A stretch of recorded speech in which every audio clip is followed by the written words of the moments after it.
What you are about to watch is not a lecture. It is a journey that begins 10,000 years ago, in the dust of ancient civilizations, on the altars of forgotten gods, and ends right here, right now, in the world we live in today.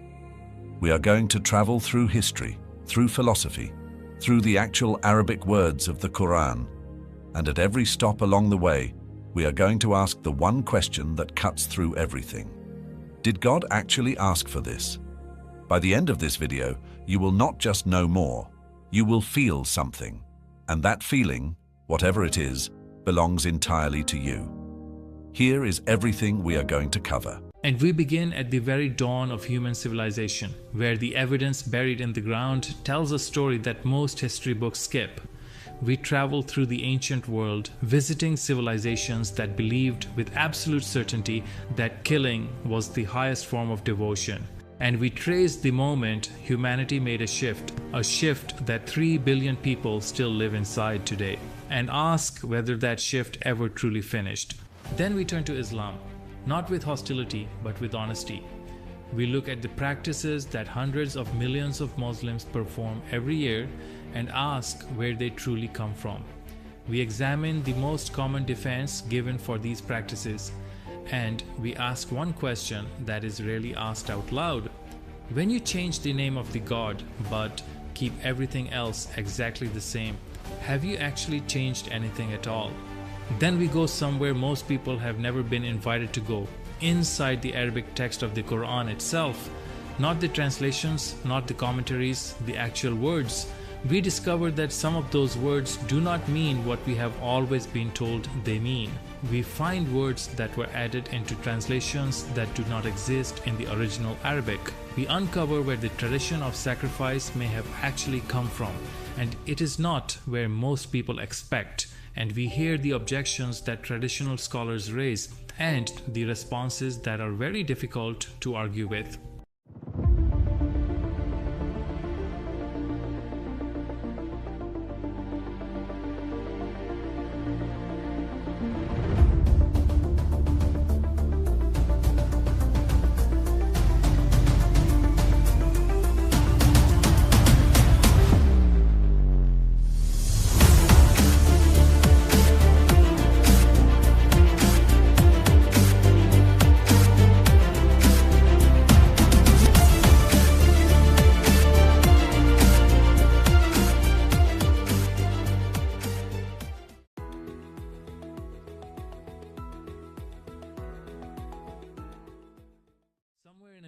Right now there is a skeleton, a small skeleton, carefully laid in a wooden coffin 4,000 years old. Beside it, golden jewelry, a lyre, beautiful things, and on the skull, a wound, a blunt force wound. This was a person. This was someone's child, someone's daughter or son. And they were killed, not because they committed a crime, not because the community feared them. They were killed because their king died, and someone decided God required company in the afterlife. Please, before we go further, let that be a human being to you. Not a statistic, not an ancient footnote, a person. The year is 2350 BC. The city of Ur, in what is today Iraq, is one of the most advanced civilizations on earth. Writing, mathematics, law, music, and then their king dies. Sir Leonard Woolley, excavating the royal tombs of Ur in the 1920s, uncovered what he called the Great Death Pit. 74 bodies, mostly women, laid in careful rows, golden jewelry still at their necks, lyres beside them as though they had just stopped playing, and blunt force trauma wounds on every skull. These were not willing deaths or suicides. These were executions, carried out with precision, with ceremony, with the genuine belief that the gods required them. These women were dressed beautifully. They were given good food before they died. Some may even have believed with total sincerity that they were doing something sacred, that their death was meaningful, that it mattered to God. They were told their sacrifice had meaning, and they believed it, because that is what we do to people we are about to kill. We give their death a story. We make it holy. We make the knife sacred. The Aztec Great Temple, Tenochtitlan, 1487 CE, the dedication ceremony. An estimated 20,000 people, mostly war captives, sacrificed over 4 days. Priests with obsidian knives, living hearts held up to the sun. Every single one of them had a life, a mother who remembered their birth, a face that smiled at someone once and they were killed because a civilization looked at the sun and decided it was hungry. The Tophet, the sacred precinct of Carthage in what is today Tunisia. Thousands of small urns, inside each the charred remains of a child, sometimes a newborn, sometimes older. Not children of slaves, not children of enemies. These were children of the nobility, the wealthiest families, the most powerful people in the city, and they brought their own children and placed them in fire. I want you to imagine what it would take for a parent to do this. Not a monster, not a psychopath, a normal parent, a loving parent, someone who wept at the child's birth, who counted their fingers and toes, who stayed up at night when the child was sick, and who, under the crushing weight of religious conviction, believed they had no choice.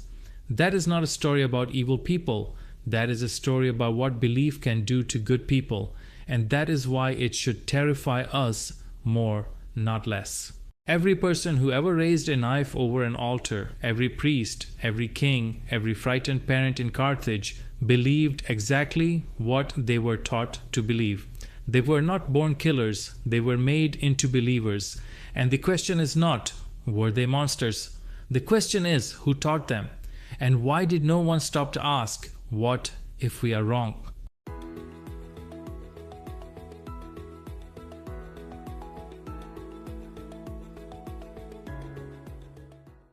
Imagine you are a parent in ancient Greece. The year is around 700 BC. King Agamemnon's fleet is stranded at the port of Aulis. The winds will not come. The army cannot sail. The priests consult the oracle and return with an answer no parent should ever hear. The goddess Artemis demands the life of Agamemnon's own daughter, Iphigenia. According to the earliest recorded versions of this story, she was killed. The winds came, the fleet sailed, and the Greeks called it the will of the gods. But here's what most people do not know. By around 500 BC, the Greeks rewrote the ending. In the revised version, at the very last second, a deer appears on the altar in Iphigenia's place. The girl is swept away to safety. The deer dies instead. The Greeks did not just change a story. They revealed something about themselves, that by 500 BC, human conscience had shifted enough that a civilization could no longer comfortably tell a story in which a father killed his daughter and called it worship. So they gave Iphigenia a deer, and they kept the sacrifice, and they kept the altar, and they kept the belief that something must die. This rewriting of Iphigenia's story is one of the clearest windows we have into exactly how the transition from human sacrifice to animal sacrifice actually happened across the ancient world. It was not a sudden moral revolution, it was a slow, centuries-long process of substitution, in which the killing continued but the victim changed, and it happened across virtually every major ancient civilization, driven by the same overlapping forces. In ancient Greece, scholars including Walter Burkert, whose landmark 1983 work Homo Nicens analyzed the history of Greek sacrifice in forensic detail, documented how the earliest Greek mythological accounts of human sacrifice were systematically revised during this period to include a last-minute animal substitution. It was not just Iphigenia. In the founding myths of Thebes, a human sacrifice demanded by the gods is replaced by a bull. In the story of Artemis, a child about to be sacrificed is replaced by a ram. The pattern repeats across Greek mythology with remarkable consistency, and the timing of these revisions, clustering around the 6th and 5th centuries BC, is not coincidental. Greek society was changing its relationship with sacrifice, and it was writing that change into its own stories to give it divine authority. In ancient India, the transition is documented in the Vedic texts themselves. The Shatapatha Brahmana, one of the oldest Vedic prose texts composed around 800 to 700 BC, contains an explicit and extraordinary passage describing the Purushamedha, the human sacrifice ritual. It states that at the point of actual killing, a horse is substituted for the human being. The human is bound to the sacrificial post and then released. The animal dies in their place. The text preserves the exact moment of substitution, the theological negotiation happening in real time, written into the scripture itself. By the period of the Upanishads, from around 700 to 500 BC, the entire framework of Vedic sacrifice was being philosophically dismantled from within, as thinkers began arguing that internal transformation, not external killing, was what the divine actually required. In ancient Carthage, the archaeological record at the site known as the Tophet shows the transition layer by layer, quite literally, in the soil. In the earliest layers of the Tophet, dating to around 800 BC, the burial urns contain almost exclusively human remains, predominantly infants and young children. In the middle layers, dating to around 400 BC, something remarkable happens. The urns begin to contain a mixture of human and animal remains, sometimes in the same urn: lambs, kids, pigeons. In the latest layers before Carthage's destruction by Rome in 146 BC, animal remains increasingly dominate. The substitution is not a theoretical argument in Carthage. It is a physical, measurable, datable reality preserved in thousands of clay pots beneath the Tunisian earth.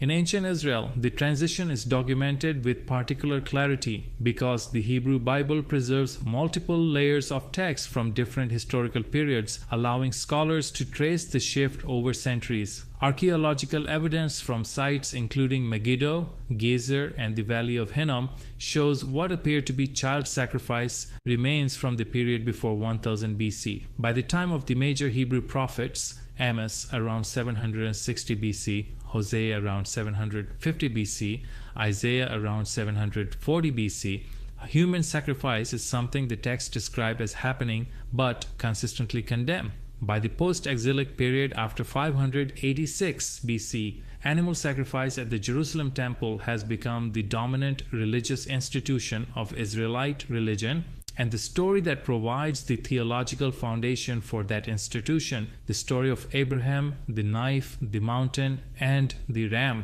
is already ancient and central. And in Arabia, the tradition recorded in Islamic historical sources describes how the grandfather of the Prophet Muhammad, Abd al-Muttalib, made a vow that if he had 10 sons, he would sacrifice one of them. When the oracle pointed to Abdullah, who would become the father of the Prophet, a substitution was negotiated. 100 camels were sacrificed in Abdullah's place. Whether this account is historical or traditional, its structure is identical to the Abraham story. A human life is replaced by an animal sacrifice at the point of execution.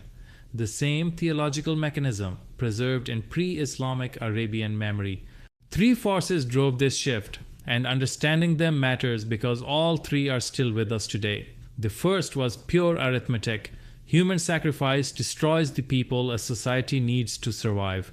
You cannot build a city if you keep killing your builders. You cannot raise an army if you keep offering your soldiers.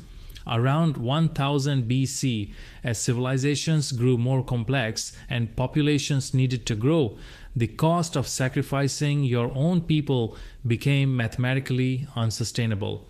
This was not a moral awakening, it was economics. The second force was moral, and it came from an unexpected direction.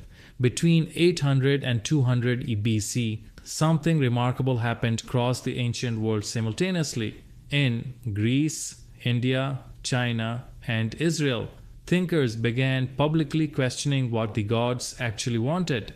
The third force was substitution, and this is the one that matters most for where we are today, because the response of most ancient societies to the pressure against human sacrifice was not to abandon the logic of sacrifice, it was to find a cheaper victim. The belief that the divine required blood, that an innocent life transferred to the divine settles a cosmic debt, this was never questioned. It was simply redirected toward a creature whose death carried the same symbolic weight at a fraction of the social cost. The animal became the solution not because anyone asked the animal, but because the animal was available and the animal was not a person. The altar stayed, the priest stayed, the knife stayed, the theology stayed intact. Only the creature on the altar changed. This was genuine progress. A human being who would have died now lived. That is real, and it mattered enormously across hundreds of years and dozens of civilizations. But moving violence is not the same as ending it. And the story that gave divine authority to this substitution, the story that 3 billion people today hold as sacred, is where we go next.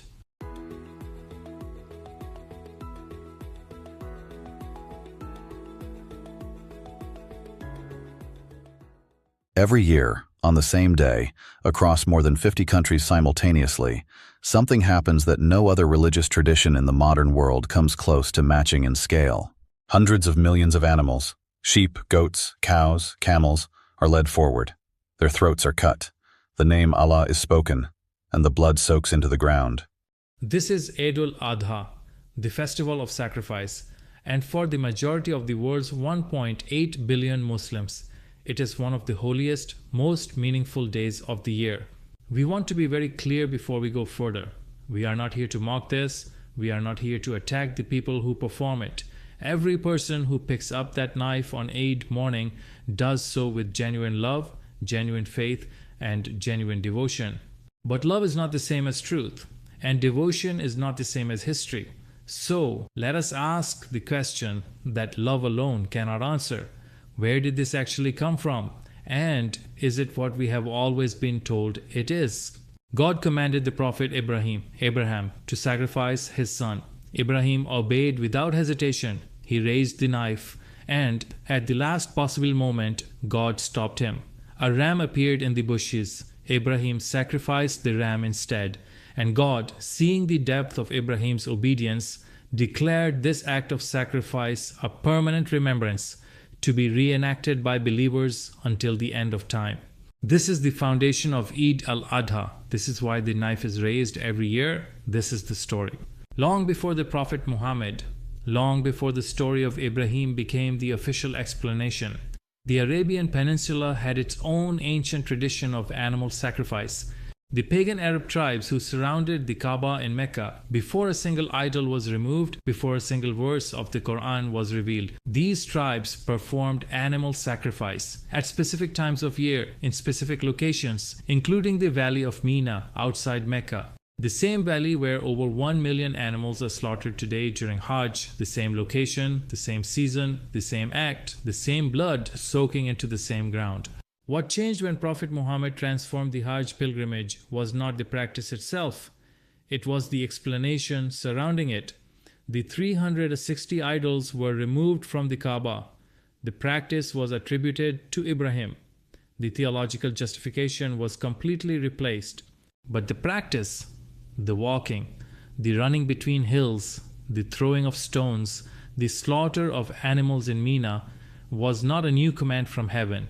It was an ancient practice of the earth, given a new name. During the 5 days of Hajj in the valley of Mina, more animals are killed in a shorter period of time than in almost any other single event on the surface of the planet.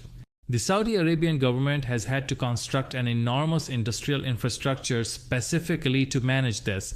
Refrigerated warehouses the size of football fields, conveyor belt systems, thousands of workers employed solely to process carcasses, fleets of refrigerated trucks moving around the clock.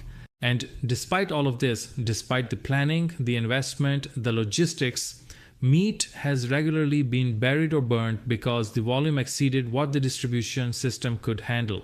Humanitarian organizations have documented this repeatedly.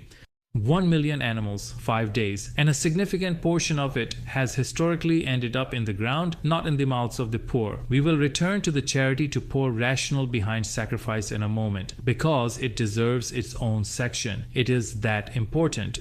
Beyond Hajj, Eid is performed by Muslims worldwide who are not on pilgrimage, in backyards, on rooftops, in designated slaughter facilities, in the suburban streets of London, Toronto, Karachi, Cairo, Jakarta, and other cities and towns.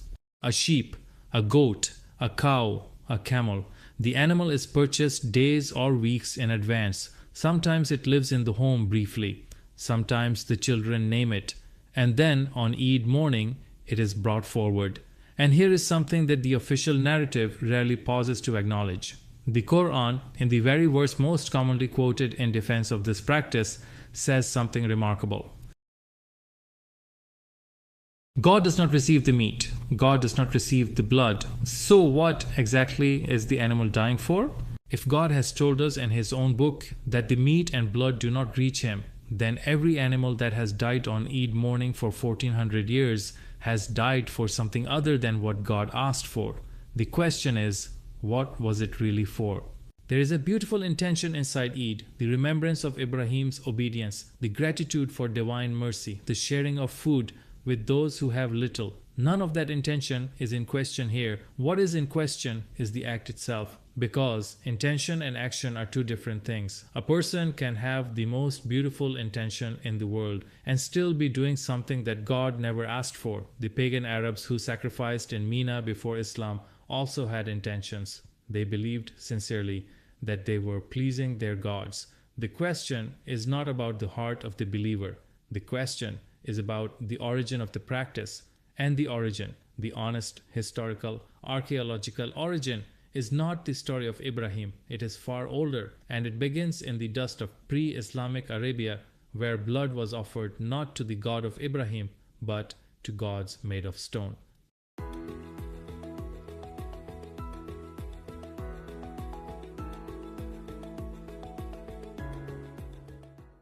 This section is the most personal one we have covered so far, because we are not talking about something that happens in Mecca, in a valley most people will never visit. We are talking about practices that happen in your home, in your family, possibly on the day you were born. A child is born, the seventh day arrives, and according to Islamic tradition, an animal or animals must be sacrificed. For a boy, 2 goats or sheep must be slaughtered. For a girl, 1 goat or sheep must be slaughtered. The meat is distributed. The baby's head is shaved. The child is named. And the akika is complete. This is taught as an act of thanksgiving to God for the gift of a new life, as a way of protecting the child spiritually, as a sunnah of the Prophet Muhammad, peace be upon him. Now let us look at this honestly, not to offend anyone, but because honest questions are the only kind worth asking. A boy's birth requires 2 animals to die. A girl's birth requires 1. The Hadith literature that established this ruling explicitly assigns twice the sacrifice to a male child. In a tradition that insists all souls are equal before God, what does it mean that a boy's arrival on earth costs 2 lives and a girl's costs 1? Is a boy twice as blessed, twice as valuable, twice as pleasing to God? No scholar has ever given a satisfying answer to this question. Because there is no satisfying answer, there is only the weight of tradition pressing down on the question until it goes quiet. In pre-Islamic Arabia, when a child was born, the family sacrificed an animal and smeared the baby's head with the animal's blood, a direct physical marking, a transfer of the blood from the animal to the child, saying, in the language of ritual, "This blood substitutes for yours." This is documented in classical Arabic sources. It is not disputed by scholars. The pre-Islamic practice existed. The Prophet Muhammad, according to Hadith, modified this practice. He replaced the blood smearing with saffron. That was a reform, a genuine one. He moved the ritual away from the direct blood marking, but he did not eliminate the animal sacrifice itself. The structure remained. A child is born. An animal dies in the child's name. The substitutionary logic remained. Animal's life is offered to God by killing it, so the child's life is protected. The inequality remained. More animals for a boy than a girl. And the Akika prayer that is recited today in homes and mosques across the Muslim world still contains words that scholars of classical Arabic confirm carry the meaning. This blood for this blood, this head for this head, this bone for this bone. This is not new theology. This is 4,000 years of the oldest human idea in existence, a life for a life, dressed in a new language. When a house is built in many parts of the Muslim world, Pakistan, Bangladesh, Turkey, the Arab countries, it is common practice to slaughter an animal at the site of the foundation before construction begins. The blood is allowed to soak into the ground. Sometimes it is mixed into the foundation materials. This is done to bless the house, to protect the family that will live in it, to keep evil from entering through the walls that will stand above that blood. The people who do this feel they are doing something Islamic, something holy, something pleasing to God. But let us look at what archaeologists have found. In ancient Mesopotamia, the civilization of Babylon and Ur, which existed thousands of years before Islam, texts describe ceremonies for consecrating new buildings. Animals were slaughtered. Their blood was mixed into the foundation materials. Specific prayers were spoken to specific gods. The purpose: to ward off evil spirits and secure divine protection for the building. In ancient Canaan, the land that is today Israel and Palestine, archaeologists have excavated the foundations of buildings dating to 1000 BCE and earlier. Inside those foundations, animal bones, deliberately placed, deliberately buried, the same practice 3000 years before Islam. In ancient Rome, the founding of a new city involved a ritual called the mundus, an opening to the underworld, with sacrifice and offerings buried in the ground beneath the future city walls. In ancient Egypt, in ancient China, in ancient Celtic Europe, the same pattern: blood in the foundation, divinity in the walls, protection in the ground. What you are doing when you pour blood into the foundation of a house in 2026 is performing a ritual that predates the Prophet Muhammad by 3,000 years. It predates Moses. It predates Abraham. It comes from a world where dozens of gods demanded blood as the price of divine protection. Islam did not invent this practice. Islam absorbed it, without ever asking where it came from. This is perhaps the most widespread form of sacrifice in the Muslim world, and the one that most directly exposes the ancient logic beneath the modern practice. The manat, the nazar, the vow. You are in the hospital. Your child has a fever that will not break. You fold your hands and you whisper to God, "If my child recovers, I will sacrifice a goat in your name." You are waiting for exam results. You are waiting for a job offer. You are waiting for a visa. You are waiting for a diagnosis, and you make a deal. I will give you something and you will give me something. Historians and anthropologists have a precise name for the logic beneath this. They call it do ut des, Latin for I give so that you may give, and they identify it as the foundational principle of all ancient pagan religion.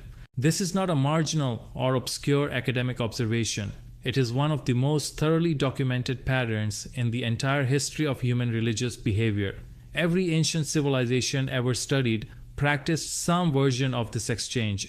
You give the god something valuable. The god gives you something in return. The ancient Mesopotamians did this. They left food, drink, and animal sacrifices at temple shrines, believing the gods would provide protection, fertility, and victory in return. The ancient Greeks did this. They vowed specific sacrifices to specific gods in exchange for specific outcomes: safe passage at sea, victory in battle, recovery from illness. The ancient Romans did this so systematically that their vow tablets, small clay or metal objects recording the deal made with the god, survive in their thousands in museums across Europe.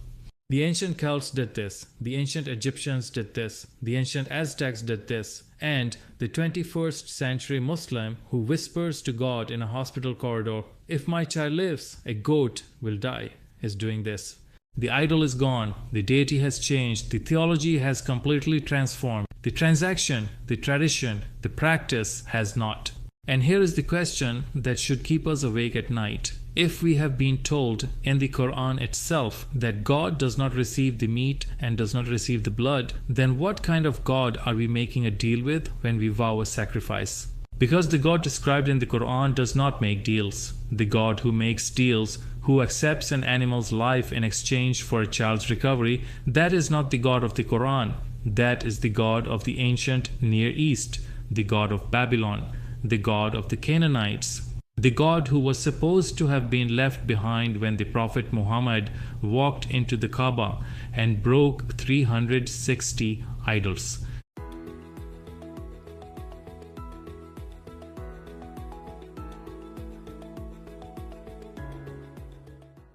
If you ask a Muslim scholar why hundreds of millions of animals are killed every year on Eid and during Hajj, the answer you will most often receive is this: it is to feed the poor. The meat goes to those who have nothing.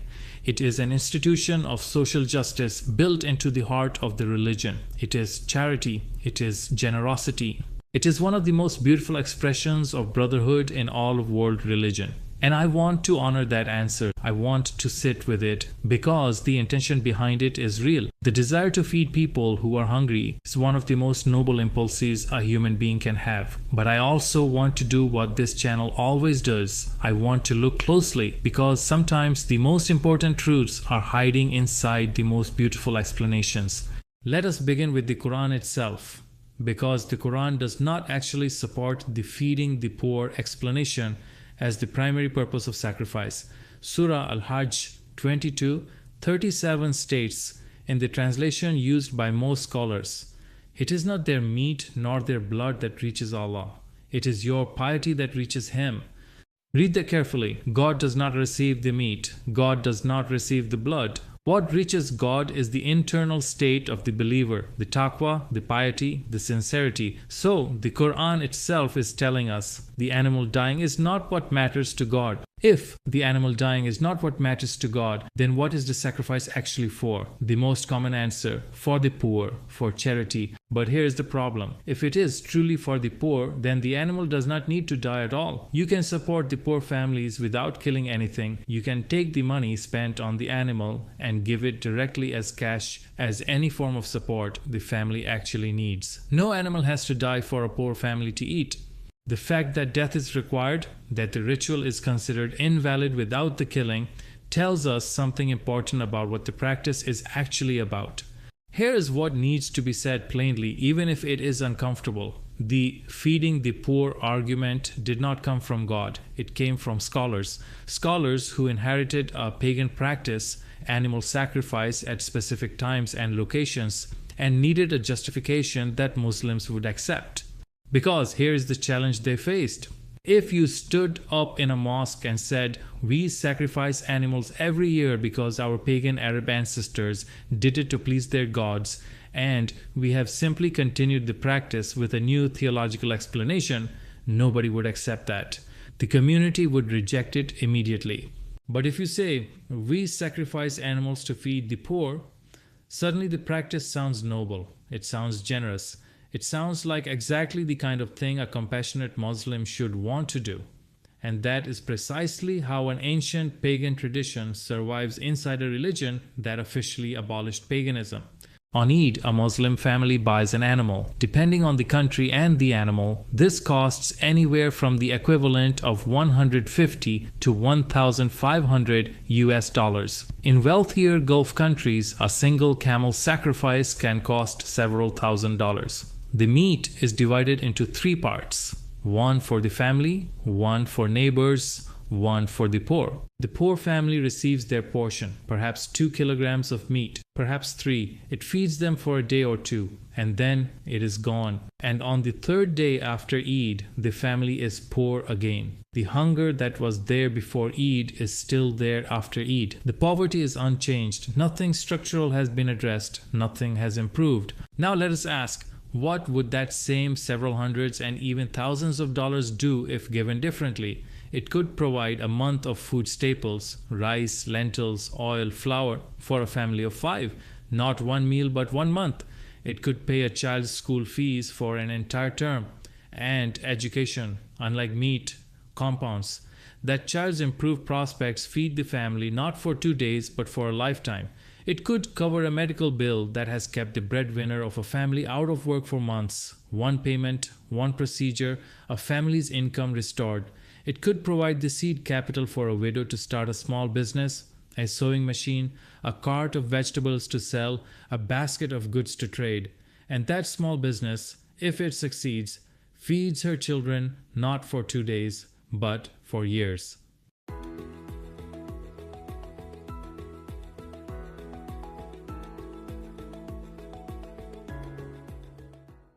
Every year, hundreds of millions of animals are killed across the world in a single event. The practice is called Qurbani, animal sacrifice. For most Muslims, it is one of the most sacred acts of the year. It marks Eid. It is said to follow the tradition of Prophet Ibrahim. It is seen as obedience to God. It is performed without much question. And that is understandable. When something is practiced for over 1,000 years across cultures and continents, it starts to feel like part of the air you breathe. You do not question air, but here we ask a different kind of question. Not a rebellious question, not an angry question. What does the actual Arabic text of the Quran say? Not what tradition says, not what the commentaries say, not what scholars have been repeating for centuries. The words themselves, the grammar, the sentence structure. Because when you read those words carefully, using the same grammatical rules that native Arabic speakers use every single day, the Quran says something very different from what most translations show us.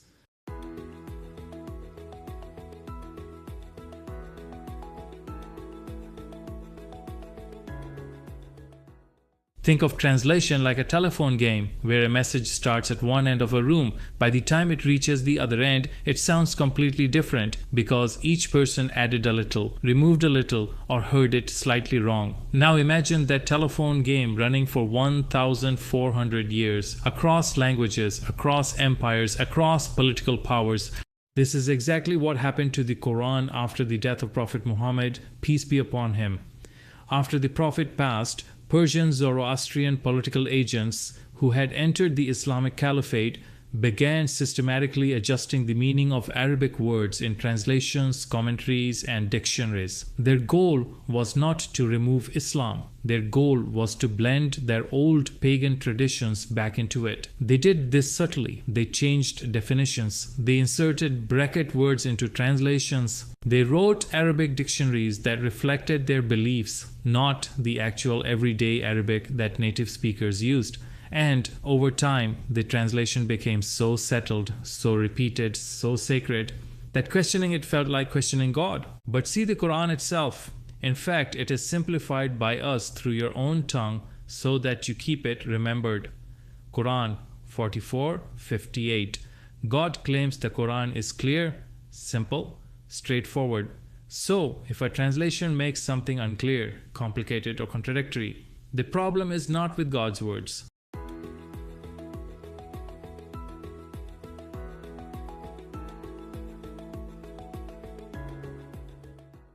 When we apply the basic grammatical rules of the Arabic language, the same rules native Arabic speakers use every day in ordinary conversation, the Quran does not command animal sacrifice. It forbids it. In Arabic, sentences follow a clear order. The verb comes first, then the subject, then the object. This is not optional. This is how the language works.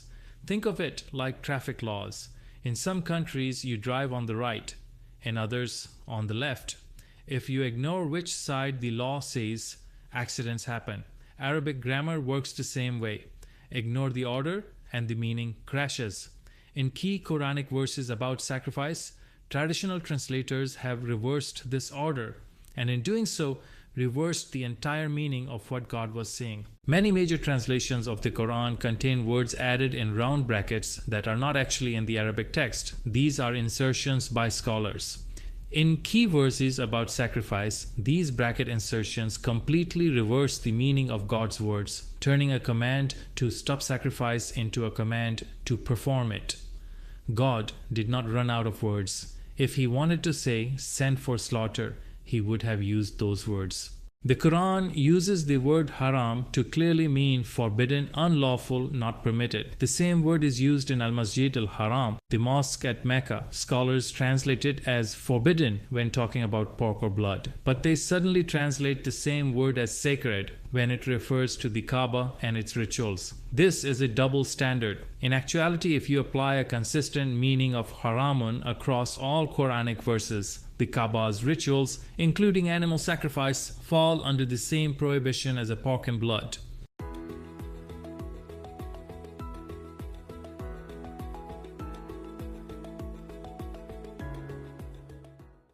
We now arrive at the verse that sits at the very heart of this entire debate.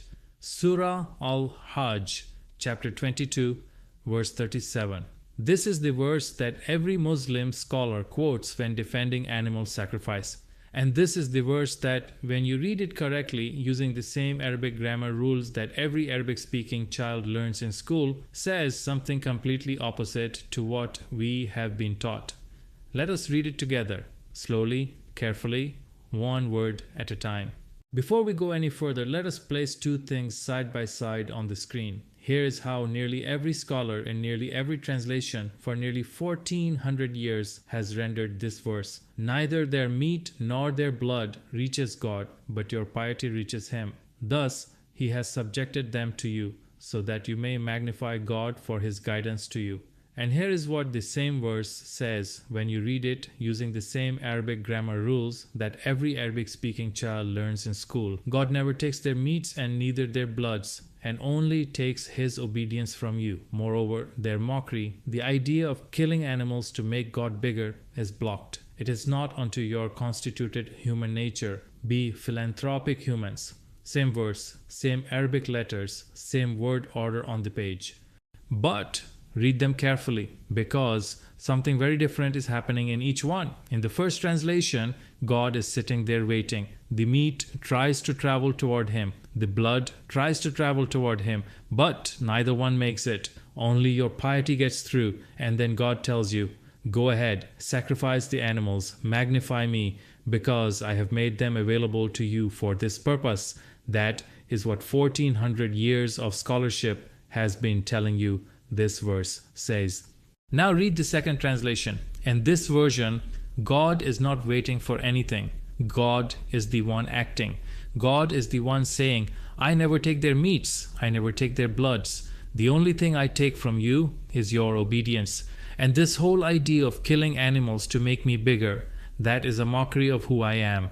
It is not what I built into your nature as human beings. In the first translation, God endorses the sacrifice. In the second translation, God refuses it. Now, before we go word by word through the Arabic, let me give you a simple analogy so that what you are about to see makes complete sense. Imagine a judge sitting in a courtroom. A lawyer stands up and reads the judge's written verdict out loud to the room. The verdict says, the judge never accepts bribes. Simple, clear. The judge is the one acting, the judge is doing the refusing. But the lawyer reads it out loud like this. Bribes never reached the judge. Now, did the lawyer say something false? Not exactly. The end result sounds the same. The bribes do not reach the judge either way.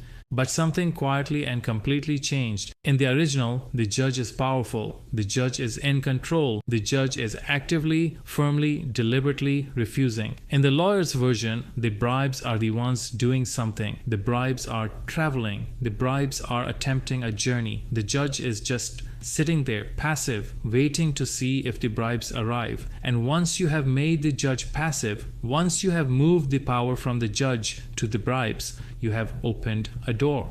Because now someone can walk through that door and say, well, if the bribes are the ones traveling toward the judge, perhaps we should help them get there. Perhaps we should make the journey easier. Perhaps there is a way for them to finally arrive. And that is exactly what happened to this verse. God said, I never take their meats, I never take their bloods. The scholars read it as, their meats do not reach God, their bloods do not reach God. God was the active one, firmly refusing. The scholars made the meat and blood the active ones, traveling and failing. And once the meat and blood were traveling, once God was made passive, the next step became possible. The question is not which translation sounds better. The question is which one follows the actual grammar of the Arabic language. And now, one word at a time, we are going to show you exactly what happened. The verse opens with two words placed together. Lan yanal, lan is a negating particle. It means never, not at all, under no circumstances. This is not a mild negation. This is an absolute, emphatic, total negation. God never. God not at all. Yanal is the verb, and this is the critical word. In everyday Arabic, this verb means gets, takes, acquires, attains, gains, obtains, earns, reaches for, compromises with, accepts. It is an active verb.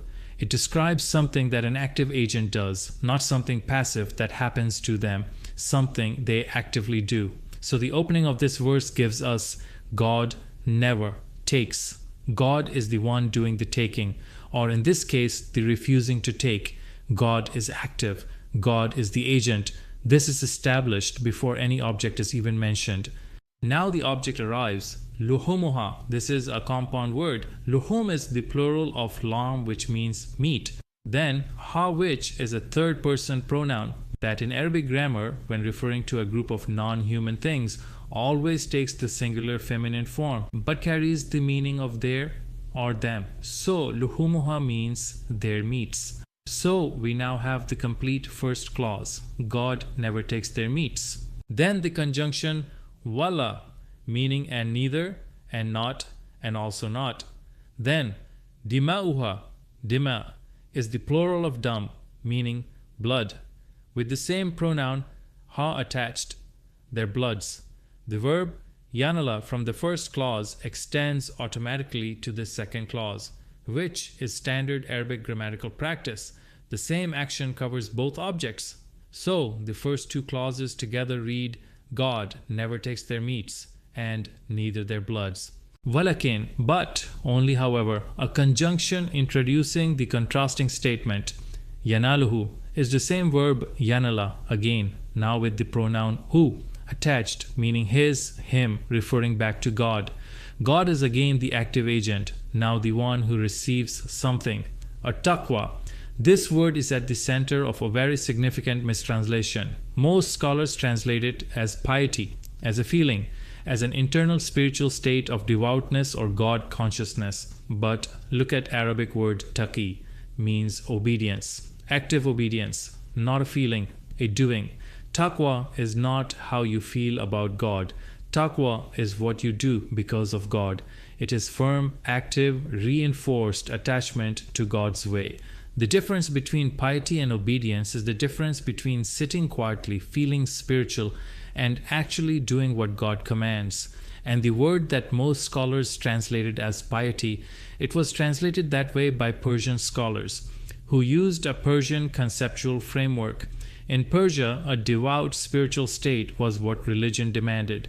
In the actual Arabic of the Quran, what God demands is obedience, active, behavioral, verifiable. Minkum, from you, from your group, addressing the believers directly. So the third clause reads, and only takes his obedience from you. Now we reach the second half of the verse, and this is where the interference becomes not just detectable, it becomes undeniable, because what we find here is not a translation error. It is a series of deliberate word-by-word substitutions, each one pointing in the same direction, each one serving the same purpose, each one designed to take a verse in which God is refusing animal sacrifice and turn it into a verse in which God is commanding it.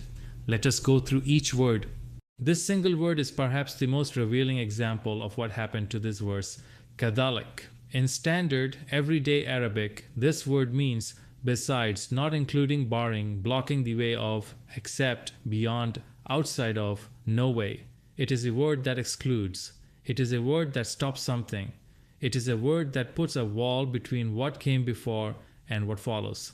So in the context of this verse, after God has said he never takes meat and never takes blood, Kazalika continues the thought. And moreover, beyond that, God is also blocking the idea that you should be doing this to make him bigger. But look at what the scholars did. They took this one complete word, kadalika, and they cut it into two pieces. They separated it into kaf and dalika. They then declared dalika to be a demonstrative pronoun meaning thus, so, therefore, likewise. And they declared kaf to be a meaningless prefix attached to it. Why does this matter? Because by changing kazalika from a word that blocks and excludes into a word that connects and continues, the entire direction of the verse is reversed. Instead of God saying, moreover, this idea of making me bigger through blood is blocked, the scholars made the verse say, thus, therefore, for this reason, he has subjected the animals to you. Same letters, completely opposite meaning. But here is what makes this manipulation even more obvious. The Arabic letter, kaf, is not meaningless. It never was. In the ancient pictographic writing system from which Arabic developed, the letter kaf was derived from the symbol of a hand, specifically a hand that grips, controls, stops, bars, or blocks something that is in motion. This meaning is preserved in Arabic to this day. When scholars split kazalika and left kaf as a supposedly meaningless prefix, they were discarding a letter whose entire historical meaning is to stop and block. Precisely the meaning that the verse needed to keep, and they chose to throw away. So the question is not whether this was a grammatical mistake. A professor of Arabic for 34 years does not make this kind of mistake. A team of scholars who produced the officially endorsed translation of the Saudi government does not make this kind of mistake accidentally. The question is, why did they need this particular word to mean something other than what it means? The answer becomes clear when you see what the next clause says and what they needed to hide inside it. Sakhar. This is one of the most important words in the entire verse, and it is the word that most directly exposes the agenda behind the mistranslation. In everyday Arabic, the word sakhar means to deride, to ridicule, to mock, to laugh at, to taunt, to make fun of, to poke fun. This is not a marginal or obscure meaning. It is the standard meaning. The word sakhariya means sarcasm in Arabic. The word maskhara, which you have probably heard in Urdu as well, means a clown, a comedian, a figure of ridicule. These words come from the same root. They are in daily use. Any Arabic speaker knows them immediately. So when God uses this word in the verse, referring back to the meats and bloods of animals, God is saying, this mockery, this absurdity, this idea that blood makes me bigger. God is not commanding sacrifice. God is describing the pagan belief that led to sacrifice and calling it a mockery of his nature. But the Persian scholars who shaped the interpretation of the Quran after the Prophet's death did something very specific here. They replaced the Arabic word sakhara with a Persian concept, taskir. The Persian word taskir means to subjugate, to subdue, to make subservient, to capture, to bring under control, to dominate. These are not the same word. They are not even close in meaning. One describes derision and mockery. The other describes conquest and subjugation. But once you replace sakhara with taskir, the entire clause changes. Instead of reading, God is blocking the mockery of those who think blood makes him bigger, the clause now reads, God has made the animals subservient to you. And once the animals are subservient to you, the next words, which tell you to glorify God, can be used to justify slaughtering them in his name. A chain of substitutions, each one building on the previous, each one taking the verse one step further from what the Arabic actually says. Litukabiru. From the root kabar, meaning to make bigger, to magnify, to enlarge, to inflate, to make grow in size or power. In modern Arabic, a magnifying glass is called adsa mukabara, literally a magnifying lens. A zoom function on a camera is called takbir, the function of making something appear larger. And in the pagan Arab belief system, documented by Harvard's Professor Carlton Stevens Kuhn and confirmed by archaeological research in the British Museum, the entire logic of animal sacrifice was that blood increases the power of the god. The god becomes bigger. The god becomes more powerful. The god becomes more capable of working for you and answering your prayers. You give blood, the god grows, the god acts. This is the pagan idea. This is what the Quran was revealed to oppose. And now look at what the scholars did with litukabiru in the traditional translation. Maududi translated it as to say takbir, meaning to recite Allahu Akbar. He did not translate the word. He replaced it with a ritual phrase that does not appear anywhere in the Arabic text of this verse. Tahir ul-Qadri inserted the Arabic word dabh, ziba, meaning slaughter, into his interpretation of this clause. The word ziba does not appear in the Arabic text of this verse. He added it himself. Ghulam Ahmed Parvez, founder of the Quranist movement, inserted the word zabiha, meaning sacrifice, into his interpretation. The word zabiha also does not appear in the Arabic text of this verse. He added it himself. 3 different scholars, 3 different inserted words. None of those words exist in the Arabic verse they were supposedly translating, each insertion pushing the clause toward the same conclusion: sacrifice animals to glorify God. God, in the actual Arabic, is saying, the idea of making me bigger through blood is a mockery of who I am. It is not unto your constituted human nature. The scholars made God say, sacrifice animals to make me bigger. That is not a translation. That is a replacement. Most scholars translated taqwa as piety, as a spiritual feeling, as an internal state of God consciousness or devoutness. But the Arabic root qawa means strength, reinforcement, firm attachment, and the related Arabic word taqi means obedient, one who obeys. Taqwa is not what you feel. Taqwa is what you do because you are firmly attached to God's way. It is behavioral, it is verifiable, it is active. Why does this distinction matter for this verse? Because if taqwa is mere piety, a feeling, then the verse can be read as God only cares about your good intentions. Do the sacrifice with a pure heart and God is satisfied. But if taqwa is obedience, if it means actively following what God commands and rejecting what God has not commanded, then the verse says something completely different. It says, the only thing that reaches God is your actual obedience to His actual commands, not your feelings, not your traditions, your obedience. And God just spent the entire first part of this verse telling you He does not want meat and does not want blood. So, if obedience is what reaches God, then obedience means not offering what God has just refused. The translation of taqwa as piety softens the verse into something compatible with sacrifice. The correct translation of taqwa as obedience makes the verse incompatible with it. Traditional scholars translate hadakum as His guidance to you for guiding you for what He has guided you toward. But the Arabic word hada, in the oldest and most authoritative Arabic lexicons, al-Jawhari's Siha, al-Feruzabadi's Kamus, and Murtada's Taj ul-Arus, means calm, still, at rest, quiet, settled, moderated, constituted manner, way of life, the natural state of a thing. The word hada describes a fixed, constituted, natural way of being, not guidance that a guide gives you and that you may or may not follow, a built-in template, a constitution of what it means to live as a human being. The Persian scholars replaced this with the Persian word hidayat, meaning guidance. And guidance implies that God is directing you towards something specific. And what the traditional scholars said God was directing you toward, using this very verse, was the sacrifice. But the original Arabic word hada says, this is not unto your constituted nature.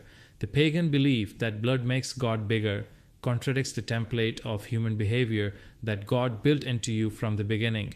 Look at what happened across this single verse. The word kazalika, which means besides, barring, blocking, was split in 2 and turned into thus, therefore, continuing the argument in the opposite direction.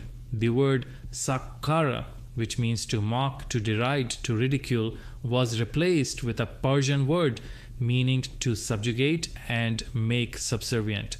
The word litukabiru, which describes the pagan belief of making God bigger through blood, was filled in by 3 different scholars with 3 different words that do not exist in the Arabic, each pointing toward sacrifice. The word taqwa, which means obedience, was softened into piety, a feeling compatible with doing what God just refused.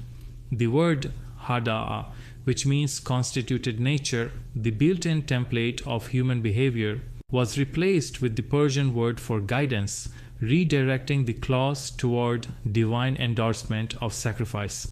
Now put every word back to what the Arabic actually says. God never takes their meats, and neither their bloods, and only takes His obedience from you. Moreover, kazalika, their mockery, the idea of killing animals to make God bigger, is blocked. It is not unto your constituted human nature. Be philanthropic humans, that is what the verse says, and not to sacrifice animals to glorify God for His guidance to you. The verse that was used for 1400 years to justify mass animal slaughter when read in the language it was written in, using the grammar of that language, is a verse in which God directly refuses the blood, names the pagan logic behind the sacrifice as a mockery, and says it contradicts the very nature he built into human beings.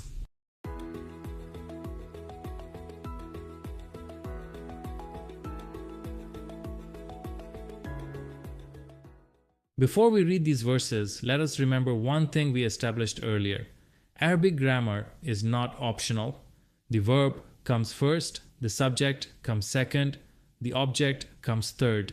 That is not a style preference, that is the law of the language. And when you reverse that law, even slightly, even quietly, you reverse the meaning entirely. Now, let us look at Surah Al-Ma'idah, chapter 5, starting at verse 1. يا أيها الذين آمنوا أوفوا بالعقود أحلت لكم بهيمة الأنعام إلا ما يتلى عليكم غير محلي الصيد وأنتم حرم إن الله يحكم ما يريد. The traditional translation reads something like this: O believers, honor your obligations. All grazing livestock has been made lawful to you, except what is hereby announced to you, and hunting while on pilgrimage. Indeed, Allah commands what He wills. 1400 years of scholarship has used this single verse as one of the primary justifications for animal sacrifice. God has made it lawful. God has permitted it. God has allowed it. But now let us go through the actual Arabic words one by one, using the meaning the Arabic language itself gives us.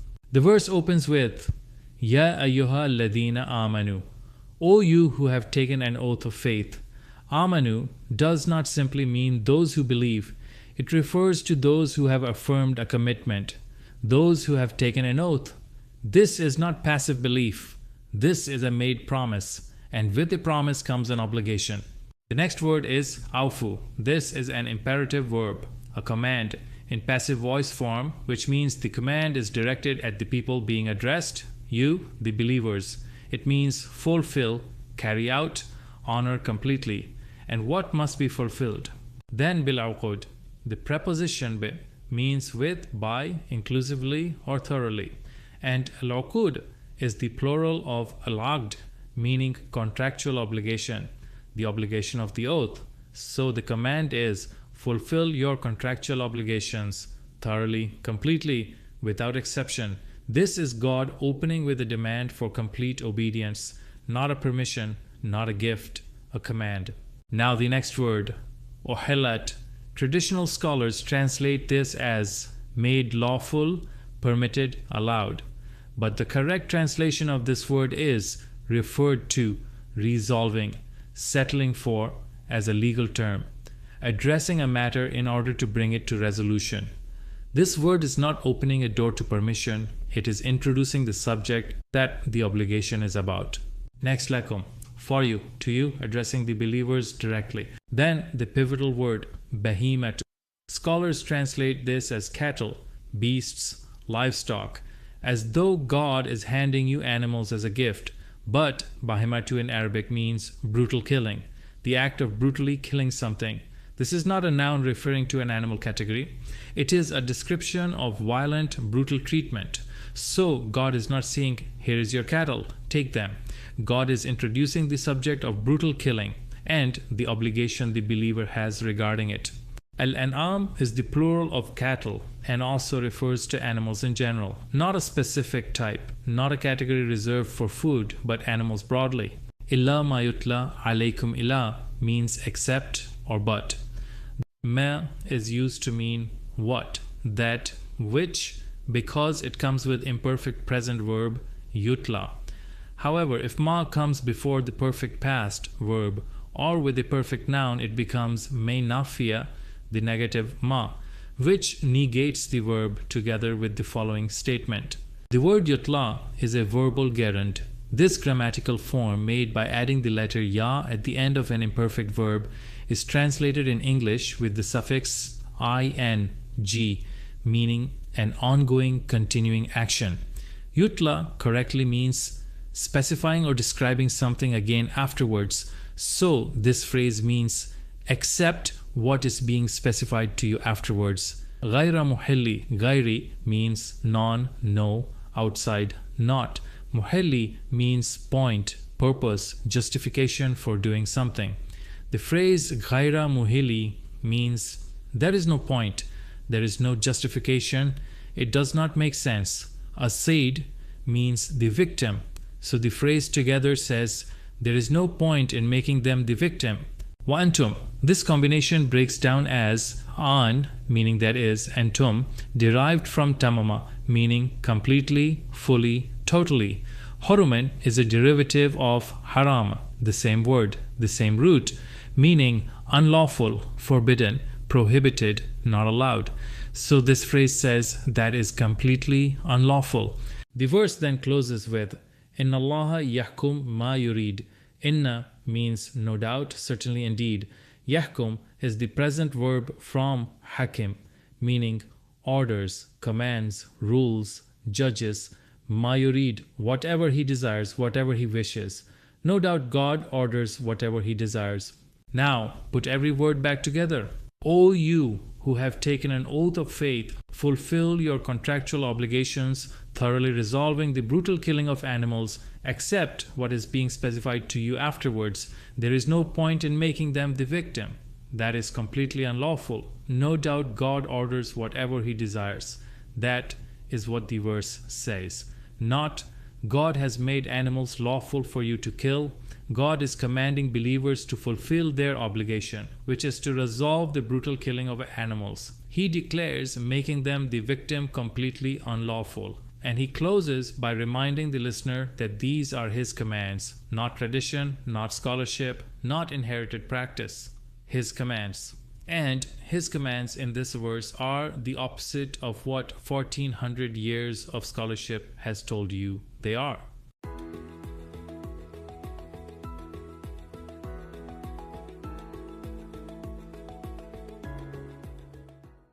Now verse 2 of the same chapter.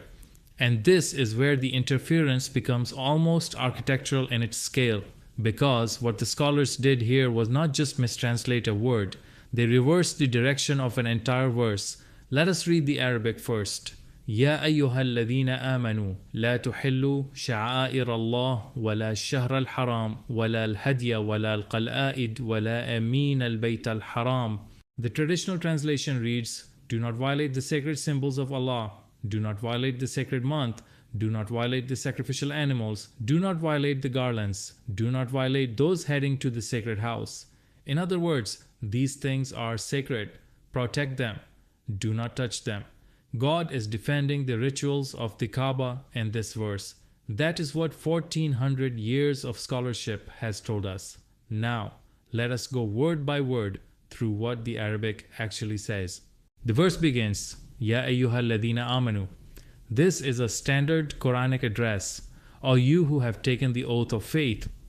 Every time the Quran says this, what follows is directed specifically at believers, people who have made a commitment, and with that commitment comes responsibility, including the responsibility to actually understand what they are being told. The verse then immediately delivers its main command, La tuhillu. Here is where something important happens that most translations miss entirely. La is the negating particle. It means no, not, do not. Tuhillu is a passive voice plural verb. The plural form is critical. It is not used by accident. In Arabic grammar, when a plural verb appears at the opening of a statement, it automatically extends to every clause that follows until a new verb is introduced. Think of it as an umbrella verb that covers everything underneath it. So, la tuhillu means you are not allowed to have, you are not permitted to have. And this prohibition now extends to every item listed after it in the verse. Item 1. Sha'air Allah. Traditional translations say the symbols or rites of God, but here is the problem. The word sha'air in Arabic means banners, awareness, consciousness, images, structures, counterweights, representations, substitutes, proxies, statues. It comes from a root related to sensing, perceiving, and recognizing. The meaning of rituals comes not from Arabic, but from Persian. Persian scholars brought their own word for rituals into the translation and attached it to sha'air. That meaning was never native to Arabic. So, la tuhillu sha'air Allah correctly means you are not permitted to have images, structures, or representations attributed to God. In other words, no idols, no physical counterparts of God, no substitutes for God. Item 2. Ash-Shahra al-Haram. Notice there is no new verb here. The umbrella verb la tuhillu from the opening extends here automatically. So, the meaning is you are not permitted to have the Ash-Shahra al-Haram. Traditional translations say the sacred month, but al-Haram does not mean sacred. Throughout the Quran, the word haram consistently means forbidden, prohibited, unlawful, not permitted. The Quran uses the same word to prohibit dead meat, blood, pork, and dedication to non-God. Haram is haram. It does not switch meaning to sacred when it appears near Kaaba. And Ash-Shahr literally means the moon, specifically the moon god. Scholars who have studied pre-Islamic Arabia have documented that the moon was worshipped as a deity in that region. So, Ash-Shahr al-Haram is the forbidden moon god, and you are not permitted to have it. Item 3. Al-Hadya. Again, no new verb. The same la tuhillu extends here. You are not permitted to have al-Hadya. Traditional translations say the animal sacrifice or the sacrificial offering. But al-Hadya in Arabic means the instruction, the particular guidance, the directive. If that instruction comes from God, as in verse 2:2, where Huda means God's guidance, then we must follow it. But here, this word falls under the category of la tuhillu, not permitted, which means this particular instruction or guidance is not from God. It is a prohibited directive, one that commands animal sacrifice, and it comes from the charter of paganism, not from the Quran. The previous verse, 5:1, already established animal sacrifice as haram. This verse confirms it again. So in this specific context, al-Hadya refers to the forbidden instruction of animal sacrifice, and you are not permitted to follow it. Item 4. Al-Qala'ida. Traditional translations say the garlands or sacred necklaces worn by sacrificial animals. But look at the root word. Al-Qala'id comes from the root qalada, which means to imitate, to copy, to follow someone else's actions. This is the same root from which Islamic scholars derive the very common Arabic term muqallid, meaning imitator or blind follower, and its opposite ghayru muqallidin, meaning one who does not blindly follow. These terms are used constantly in Islamic jurisprudence to describe people who follow a particular imam or school of thought. So, al-Qala'id means the imitators, the copyists, those who blindly follow. Wala al-Qala'id means, and you are not permitted to be imitators, specifically imitators of pagan rituals. Item 5. Amin al-Bayt al-Haram. Traditional translations say, nor those visiting the sacred house. Let us look at each word. Amin means chief, head, person, in charge. Al-Bayt is translated as house, but in a broader sense it means a charter, a platform, an institution, a framework under which people operate. Al-Haram, again, forbidden, prohibited, not sacred. Amin al-Bayt al-Haram means the chiefs or leaders of the forbidden institution, and you are not permitted to have them, meaning you must not accept their authority or follow their leadership if they are running a prohibited establishment. يَبْتَغُونَ فَضْلًا مِنْ رَبِّهِمْ وَرِضْوَانًا. Here a new verb is introduced, يَبْتَغُون, meaning they desire or wish. This is where the umbrella of la tuhillu ends and a new statement begins. Fadlan means kindness or goodness. You may have seen this word on notices inside Arabic airlines. It begins announcements meaning kindly or please. Min means from or of. Rabbihim, Rabbi means sustainer or Lord. And him is the third person plural pronoun meaning their. So Rabbihim means their sustainer. Waridwanan, the wa is the conjunction and Ridwanan means satisfaction and happiness. The full statement, they desire the kindness of their sustainer and his satisfaction. This describes what believers genuinely seek, not rituals, not animal blood, but God's approval and contentment. وَإِذَا حَلَلْتُمْ فَاصْطَادُوا. وَإِذَا, and when. حَلَلْتُمْ. This word comes from the root halal, meaning to settle, to resolve, to have dissolved or established. The popular Arabic word mahlul, meaning solution, comes from this same root. The suffix tum does not mean you as most scholars assume. It comes from the root tam, meaning complete, total, full. So, halaltum means when you have completely settled, when you have fully established your position and authority. The prefixed fa'in, fastadu, means in fact, actually, in reality. Istadu means to set your hunting ground, your trapping circle, your range of operation. So, the clause means when you have completely settled in power, actually extend your sphere of operation and control. وَلَا يَجْرِمَنَّكُمْ شَنَآنُ قَوْمٍ أَنْ صَدُّوكُمْ عَنِ الْمَسْجِدِ الْحَرَامِ. وَلَا يَجْرِمَنَّكُمْ. The verb يَجْرِمَ means to criminalize, to turn something into a criminal act. Combined with la, it means do not criminalize. Shana'anu means the situation, the affair, the circumstances, the matter. Qawmin means a nation or alliance of people and means that. Saddukum. Saddu is the past tense verb meaning they pushed back, they fended off. Kum is the plural pronoun meaning you. Ani means at, about, from. Al-Masjid al-Haram al-Masjid comes from the root meaning prostration. Al-Haram, again, forbidden, prohibited. So, this is the forbidden place of prostration, not a sacred mosque, but a prohibited shrine. The full clause, do not allow the situation of people who pushed you back from the forbidden shrine to turn you into criminals, meaning do not let your grievance with them cause you to behave unlawfully in return. وَتَعَاوَنُوا عَلَى الْبِرِّ وَالتَّقْوَى وَتَعَاوَنُوا. Cooperate, participate together, work with each other. Ala means upon, on. Al-birri means righteousness, goodness, moral excellence. At-taqwa means obedience to God, conscious restraint, awareness of God in your actions. وَلَا تَعَاوَنُوا عَلَى الْإِثْمِ وَالْعُدْوَانِ. And do not cooperate in sin and transgression. Al-ithmi means sin. Al-udwan means aggression, transgression, going beyond proper limits. وَاتَّقُوا اللَّهَ إِنَّ اللَّهَ شَدِيدُ الْعِقَابِ. وَاتَّقُوا. Be obedient to, be conscious of, maintain your awareness of Allah, God. Inna, indeed, certainly, truly. Shadid, intense, sharp, strong, highly attentive. Al-Iqab, from the same root as eagle, watchful, observant, one who sees from a great height. God is not described here as a punisher waiting to inflict revenge. He is described as intensely watchful, the one who sees everything from above and misses nothing.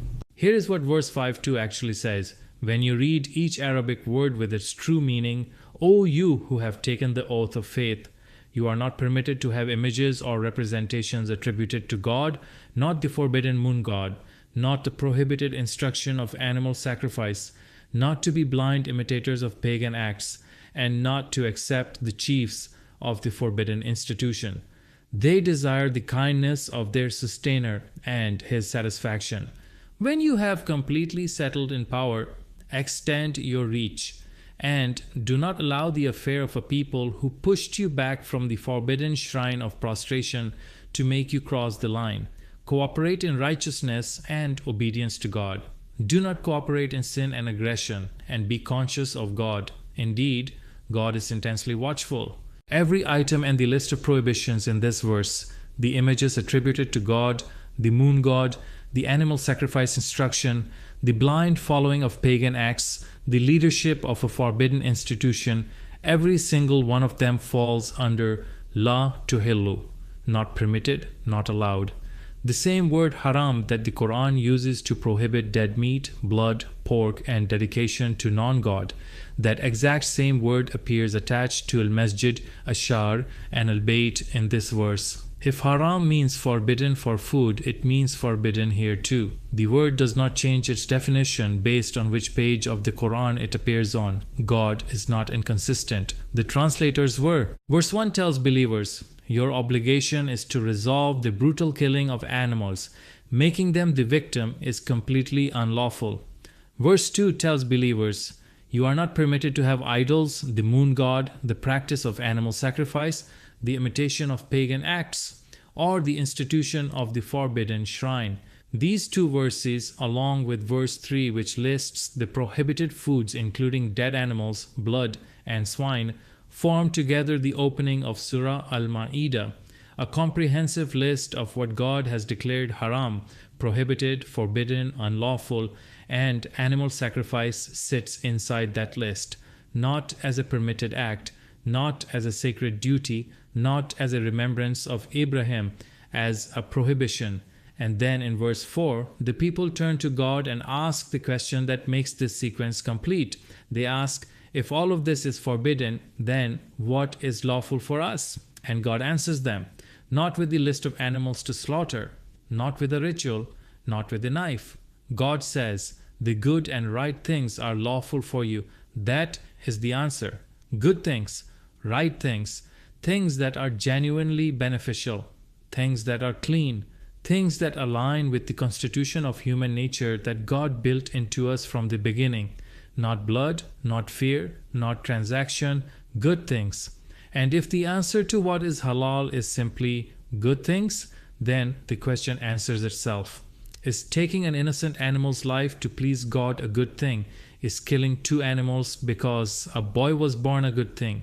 Is pouring blood into the foundation of a house a good thing? Is slaughtering an animal because your car survived an accident a good thing? The Quran already answered that question in verse 1. Making them the victim is completely unlawful. And then it answered it again in verse 4. What is lawful is what is good and right. The same words, the same Arabic letters, the same verse order on the page, but read with the grammar of the language they were written in. They say something that no mosque, no scholar, and no 1400 years of tradition has been willing to say out loud. God never asked for the blood. God asked for the good.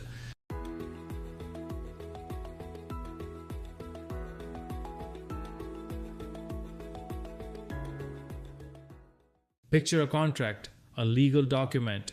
Every word matters. Every comma matters. Now imagine someone quietly slipping extra words into that contract, words that weren't there, and then handing it to you as if nothing happened. That's not a translation mistake. That's a forgery. Surah 2, verse 196 may be the most consequential example of this in the entire Qurbani debate, because hidden inside its Arabic text is a command, a direct, grammatically unambiguous command from Allah that has been flipped into its opposite by almost every major translation in existence. And the smoking gun? It's sitting right there in the brackets. Before we get to the controversy, we need to stop at the very first word of this verse, because this word alone, if we let it speak, dismantles the traditional reading before it even gets started. The word is atimu. Every major translation renders atimu the same way: complete, or accomplish, or fulfill. Complete the Hajj and Umrah for Allah. Simple, clean, familiar. But here's the thing. Atimu comes from the Arabic root tamam, and this root does not mean to finish in the gentle sense of reaching the end of a task. It carries something sharper, something final. Tamam means to end something, to terminate it, to bring it to a complete stop, to abolish it. You can see this same root alive in the Arabic word yatim, which means orphan. An orphan is someone whose world has been tama. Everything that gave continuity to their life has been severed, cut off, ended. So when Allah says atimu al-hajja wal-umr, He is not saying go and perform all the steps of Hajj and Umrah. He is saying bring this to an end, terminate what has been going on. Bring what to an end? Terminate what exactly? And then the next two words answer that. Lillah. The letter li here is a preposition. It means according to or in accordance with the order of. So the full opening phrase is not complete Hajj and Umrah for the sake of Allah. It is bring Hajj and Umrah to an end according to Allah's command. This is a Reformation announcement. Right at the opening of the verse, Allah is saying, the inherited version of these rituals, the one that has been running since before Islam, needs to be wound up, ended, replaced with what I am now going to specify. And what does he specify? That's where it gets extraordinary. Here is how most translations render the next phrase: but if you are hemmed in, sent for slaughter, whatever sacrificial animal is available. Those words inside the brackets, sent for slaughter, do not exist in the Arabic text, not a single letter of them. And here is the remarkable thing: the scholars who added those words knew they were adding them. That is literally what brackets mean. We are inserting this. It is not in the original. They flagged their own addition. And then that bracketed phrase, the one they themselves admitted was not from Allah, became the foundation of one of Islam's most widespread practices. Every year across the world, millions of animals are purchased and slaughtered. Billions of rupees, dollars, and pounds flow through what has become a global industry. People wire money from London to Lahore, from Toronto to Karachi.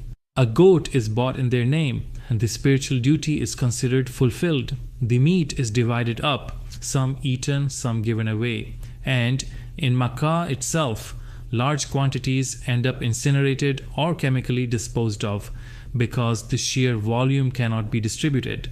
And the justification for all of it traces back, at least in part, to words that were never in the Quran.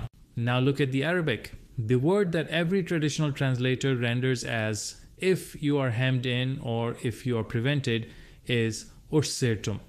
Here the prefix with the u sound at the front shifts a verb into what grammar calls the fourth form. And the fourth form does one specific thing. It does not describe a condition. It does not say something is happening to you. It gives an order. It commands. Take the Arabic word kataba, he wrote. Put it in the fourth form with that prefix, with the u sound at the front. Now it means make someone write, order writing. Apply exactly the same rule to asirtum. The root hazara means to stop, to restrict, to cut off, to control, to pull back. In the fourth form, assertive, commanding, it means stop it, bring it to a halt, and then look at the letter fa placed right before in. In Arabic grammar, when fa precedes a command in this way, it signals something compulsory, not suggested, not conditional, obligatory. So the grammatically correct reading of fa in asirtum is not, but if you are prevented, rather it is, must be stopped. Now the phrase that follows tells us what exactly must be stopped. Famas taysara min al-hadi. Let's go word by word. Fama, that which, the faith, again, flagging what follows as important and necessary. As taysar, from the root yasar, which means ease, provision, facilitation, making something possible. And this particular word is in the 10th verb form, the form that means to seek to provide, to facilitate the delivery of, to make available. It means the act of arranging and supplying something. Min al-hadi, from al-hadi, and al-hadi, especially with the definite article attached, refers to the specific well-known animal sacrifice offering that the pagan Arabs practiced at Hajj time. This was not a vague word. Everyone who heard this verse knew exactly what al-hadi was. It was the slaughter that happened at the Kaaba during pilgrimage. Put it all together. Famastaisar min al-hadi equals the providing and facilitating of the animal sacrifice. And the command before it says this must be stopped. Not offer whatever sacrifice is available. Not send an animal for slaughter. But actually stop the providing of the animal sacrifice. Allah is not telling believers to offer a sacrifice when inconvenienced on the way to Hajj. Allah is commanding the termination of the entire practice. The verse continues, وَلَا تَحْلِقُوا رُؤُوسَكُمْ, the standard reading, and do not shave your heads. But let's look at the words themselves. Ru'us is the plural of ras. Yes, it can mean head, but in Arabic, ras has a second meaning that is just as established and just as widely used. It means capital, the head of wealth, the principle of an account. The phrase ras al-mal is the standard Arabic term for capital investment. It literally means the head of the wealth. And tahliqu from halq means to shave, but also to scatter, to fling away, to disperse. In this reading, wala tahliqu, ru'usakum means do not scatter your capital. Do not throw away your wealth. On what? In what direction? حتى يبلغ الهدي محله. Traditional reading, until the sacrifice reaches its place. But the word mahal in living everyday Arabic means a shop, a commercial outlet, a place of trade. Walk through any Arabic-speaking city today and you will see it everywhere. A sweet shop is mahal halwa. A gold shop is mahal al-Dhahab. A pawn shop is mahal al-Rahan. The word is not obscure, it is completely ordinary. So, mahilla, the commercial establishment of al-Hadi, the animal sacrifice, means the sacrifice trade, the sacrifice business, and the command reads, do not throw your capital into expanding the business of animal sacrifice. Bring it all together. The opening section of Surah 296, read by its own grammar and its own words, bring Hajj and Umrah to an end according to Allah's command. The providing of animal sacrifice must be stopped, and do not scatter your capital to expand the animal sacrifice trade. Compare that to what Muslims have been reading for over 1,000 years. Complete Hajj and Umrah for Allah, but if you are hemmed in, send whatever sacrifice is available, and do not shave your heads until the sacrifice reaches its place. One reading says, stop the sacrifice, do not fund the sacrifice industry. The other says, keep the sacrifice going, don't shave until the animal arrives. These are not subtle differences in emphasis. These are opposite instructions. When a translator uses brackets, they are being honest. They are saying to you, these words are mine, not Allah's. I am adding them because I think they help. But what if they don't help? What if they replace? The bracketed phrase, sent for slaughter, absent from the Arabic, transforms a command to stop a practice into a command to continue it. That is not a translation aid, that is a reversal. And the Quran itself speaks to this. It says it is fully detailed, not vague. 30:28-41:3. It says the words of Allah are inexhaustible. 18:109. If Allah wanted to say send an animal for slaughter, He had those words. He had used words of slaughter and offering elsewhere. He chose not to use them here. That choice is not an accident. That choice is the point. The verse does not end with the prohibition, and this is where the picture becomes complete, because if you are told to stop spending your wealth on animal sacrifice, the next natural question is, where should that wealth go? The verse answers immediately, precisely. And that answer is where we go next. The verse answers immediately, and what it says connects directly to something we established much earlier in this journey. Remember, we said that when you strip away the feeding the poor argument, what sacrifice is really about is atonement. That feeling of being cleansed. The sense that an innocent life has absorbed your weight and carried it away.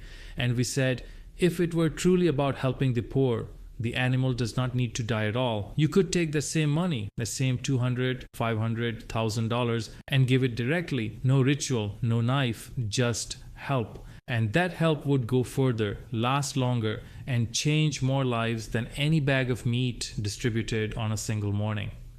Well, that is exactly where this verse lands. If you stop spending your wealth on animal sacrifice, the Quran says immediately without pause, it goes to whoever among you has become ill, or is suffering hardship, or is crushed under a burden they cannot carry alone.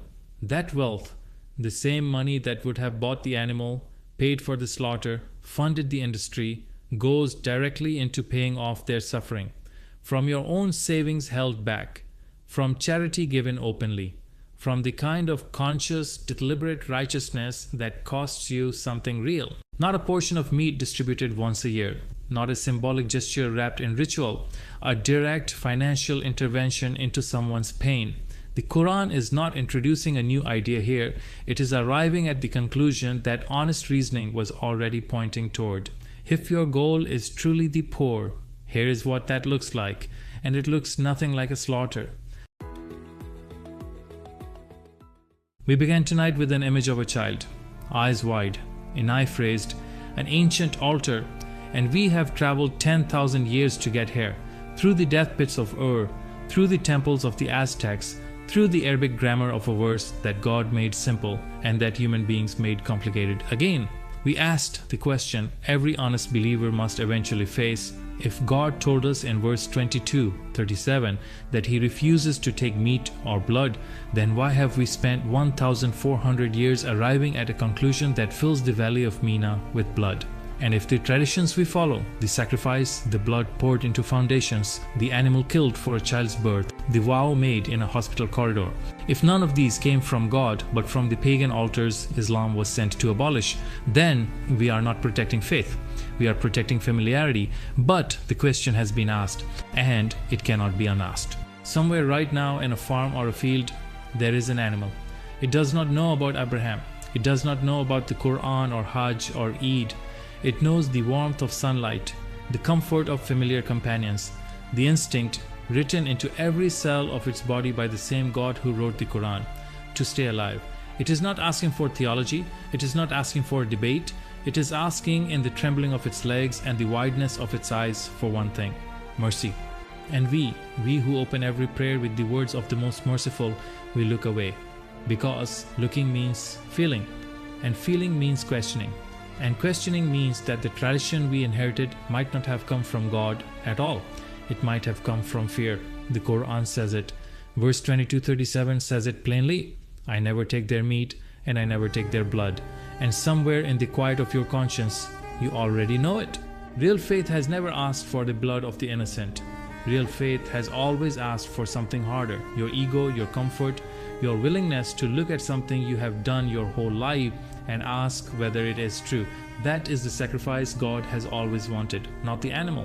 But you, that animal in the field, has a community. It has a mother, it has a companion, it chooses to stand beside when afraid. It did not sin, it did not lie, it has never needed forgiveness because it has never done anything that requires it. And yet, we take its life and we call it worship. We do not look at its eyes when the knife is raised because we know.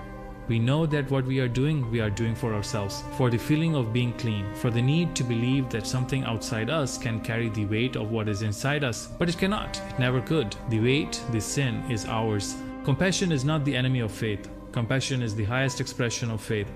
Perhaps it is time we offered it back to the animal in the field, to the truth we have been avoiding, to ourselves. Thank you for watching. Thank you for staying. Thank you for not looking away. If this made you think, share it. If this made you feel something, that feeling is the beginning of change. Until next time, take care.